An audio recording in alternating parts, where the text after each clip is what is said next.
What's up, YouTube? It's your boy Dan, a Lakers fan, and today I'm coming to you guys after the 121-102 loss defeat at the hands of the Detroit Pistons. The Lakers fall. We drop our 37th game of the year now. There's right about one third of the season left, and it doesn't look like we're making the playoffs. So from this point on, I hope we lose as much as we can. And for this to happen, for us to tank and keep our pick, we should trade Lou Williams, Nick Young, or any of these players that are not going to be part of our future and are not going to help our player development, because tonight was a perfect example, prime example of why I've been wanting to have Nick Young and Lou Williams traded. Brandon Ingram was having a great night. He could have had a career night. He ended up again with just 15 points. He went 6 of 10, shot great. He started off the first quarter with, I believe, 8 or 10 points, and he was 3 for 4 from downtown, and he was looking really confident. All of a sudden, I don't know why, Luke Walton yanked him out of the game when he was hot. I don't agree with this. I said I wouldn't criticize Luke on his first year, and I'm still not criticizing him. I'm just saying I didn't agree with that move. And after that, he kind of just blended in with the offense. He didn't stand out like he was. At this point of the season, I believe Luke should feature more heavily in the offense, especially when he's showing growth and these last couple of games he's been playing well. Starting, I believe the starting position should not be taken away from him anymore. Hopefully, it's not. But yeah, it's a game that worries me because this has been the story of the whole year. We play a great game, then we get whooped on the next one.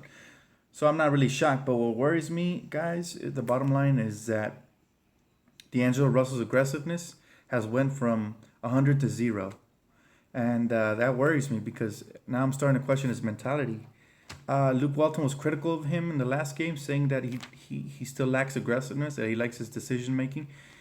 But for some reason, Luke Walton's punishing him, and I don't agree with this coaching move. Again, I'm not criticizing Luke. He's the coach. He knows more than me. But for some reason, Deangelo only played 22 minutes and didn't even see playing time in the fourth quarter. Now, he was distributing the ball. He had 5 assists, even limited playing time, and he only went 1 for 2. He only took 2 shots. That's what worries me. Now, I'm starting to wonder because last year, Deangelo was heavily criticized by Byron Scott, and that still didn't impact his gameplay. He was heavily criticized by the media, and that still didn't impact his gameplay. So why now, right? That worries me. Is he injured? Did Luke Walton tell him something that put him down and makes him feel like he shouldn't be running the offense? That's the only thing that's bothering me a little bit, guys. Now, another player who's bothering me is Jordan Clarkson. At this point, I'm kind of really disappointed with Jordan because he has regressed from last year and even from his rookie year before that.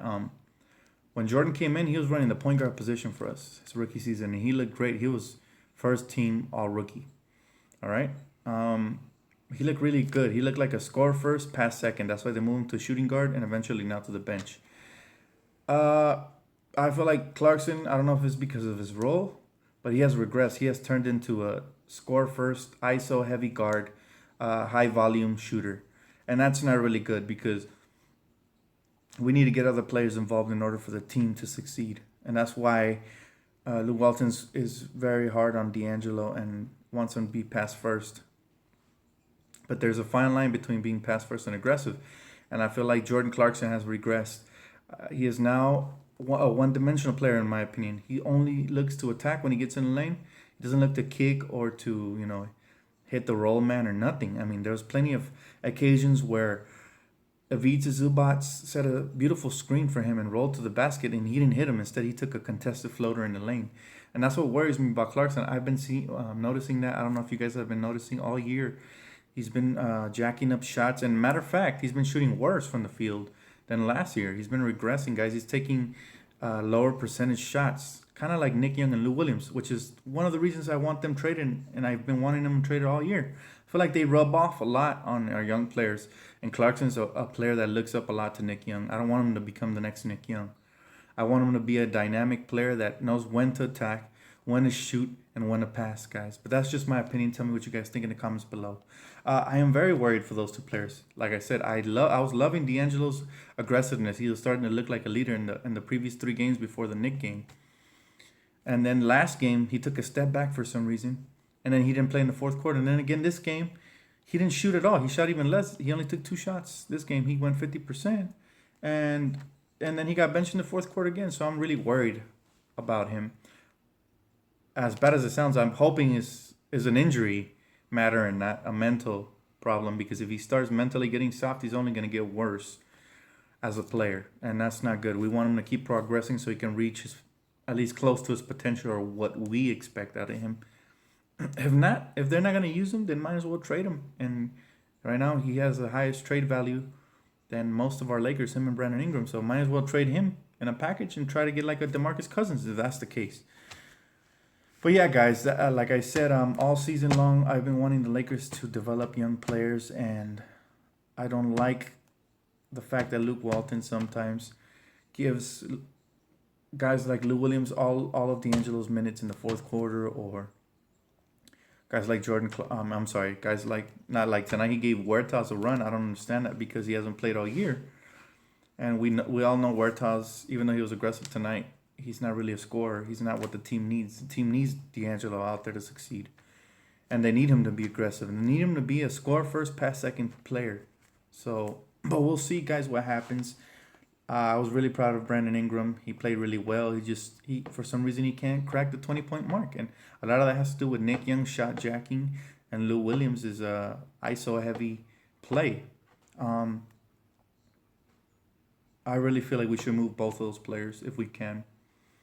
I suggested in the comments in the last video that we should package Mozgov and attach a player like a Nick Young and a second round pick to try to get him moved, or attach a player like Lou Williams just to move his contract, guys, because we're stuck with these players. Dang and Mozgov were the worst contracts in the offseason, and we're stuck with them for the next 3 years. So it'd be wise for us to try to move those contracts without giving up a young asset, right?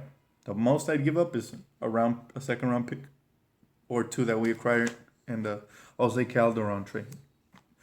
But that's just my opinion, guys. Tell me what you guys think. We got blown out by the Detroit Pistons tonight. Andre Drummond absolutely destroyed us. He had 24 points, 17 rebounds, and 4 blocks. And yeah, tell me what you guys think in the comments below. Leave a comment, like, subscribe, and I'll catch you guys on the next one.